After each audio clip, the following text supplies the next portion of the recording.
ඇමරිකානු රාජ්‍ය දෙපාර්තමේන්තුව ගිය සතියේ විශේෂ නිවේදනයක් නිකුත් කරා ශ්‍රී ලංකාව පිළිබඳව. මේ නිවේදනය සැහැල්ලුවෙන් සලකන්න බෑ.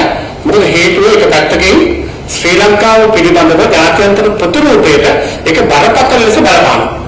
මේ නිවේදනයෙන් ඉතාමත් පැහැදිලිව කියන කාරණාවක් තමයි ශ්‍රී ලංකාවේ ආයෝජනය පිළිබඳව විදේශ විශ්වාසය තහවුරු කර ගැනීම සඳහා ආණ්ඩුව ගත ක්‍රියාමාර්ග පිළිබඳව සැකසහිත භාවයක් ප්‍රකාශ කිරීම.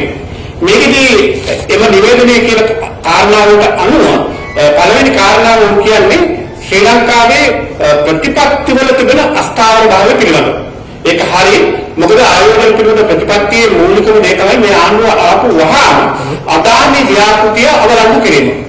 මේ අදානි ව්‍යාපෘතිය අවලංගු කිරීමත් එක්ක විදේශ ආයෝජන පිළිබඳව අපිට තිබුණු විශ්වාසයට බරපතල බලපෑමක් එළවුණා. ඩොලර් මිලියන 400 වගේ ලොකු ව්‍යාපෘතියක් අපිට අහිමි වුණා. දෙක සේවා පිළිබඳව ඇති කරලා තිබෙන අපනායන සේවාවන් පිළිබඳව ඇති කරලා තිබෙන බදු ක්‍රියාදාමයන් දැඩි ලෙස විවේචනයට ලක් කරලා තිබෙනවා මේ නිවේදනයට අනුව.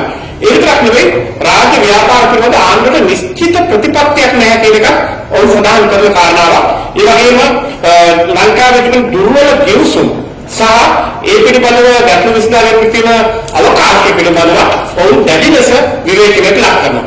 ඒ අතරම ලංකාවේ දූෂණ හා වංචා පිළිබඳව සඳහන් කරන එම නිවේදනය කතිය කාරණාවක් තමයි අල්ලාස්ව දූෂණ තුරන් කරන බවට ආණ්ඩුව විශාල ප්‍රචාරයක් ලබා දුන්නද ආයතනික මට්ටමින් ආයෝජනයේ සඳහා තිබෙන මේ අවස්ථාවට අල්ල සහ දූෂණය පිළිබඳ තියෙන ඒ බලපෑම් තාමත් එලෙසම පවතිනවා.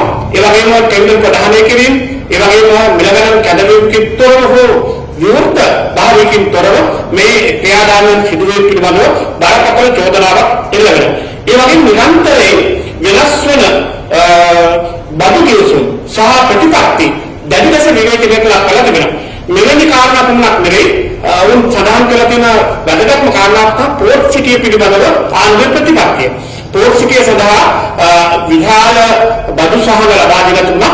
දැන් ඒ බදු සහන පිළිබඳව බරපතල අභියෝගයක් තිබෙනවා. ඒ කියන්නේ ඒවා ඉවත් කර ගැනීම පිළිබඳව යම් සඳහනක් ආණ්ඩුව ප්‍රකාශ කරලා තිබෙනවා. මේ අනුව බලනකොට දැන් තියෙන අපේ ප්‍රශ්නේ තමයි විදේශ ආයෝජන වැඩි නොකරගෙන මෙරට ආර්ථික වර්ධනයක් ඇති කරන්න පුළුවන්.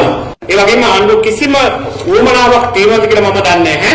ප්‍රචාරයයි ඔවුන්ගේ දෝෂාරෝපණයි ඒ වගේම ඔවුන්ගේ විවිධ ආකාරයේ දේශපාලන වැඩ කටයුතු හැර රටේ ආර්ථිකයේ මේ විඳවැටෙන තත්ත්වය යම් ආකාරයකට වළක්වා ගැනීම සඳහා කිසියම් උත්සාහයක යෙදෙන බව පැහැදිලිව පේන්නේ නැහැ. ඒ නිසා ඇමරිකානු රාජ්‍ය දෙපාර්තමේන්තුව නිකුත් කරපු මේ නිවේදනය බරපතල ලෙස ශ්‍රී ලංකාවේ ආයෝජනයට ආර්ථික ප්‍රවර්ධනයට ඒ වගේම අනිත් පැත්තෙන් ගත්තාම අපේ රටේ මේ මූල දෙන අනිකුත් අර්බුද වලට දැඩි ලෙස බලපෑම් සිදු වෙනවා කියන එක පැහැදිලිව සඳහන් කරන්න කැමතියි.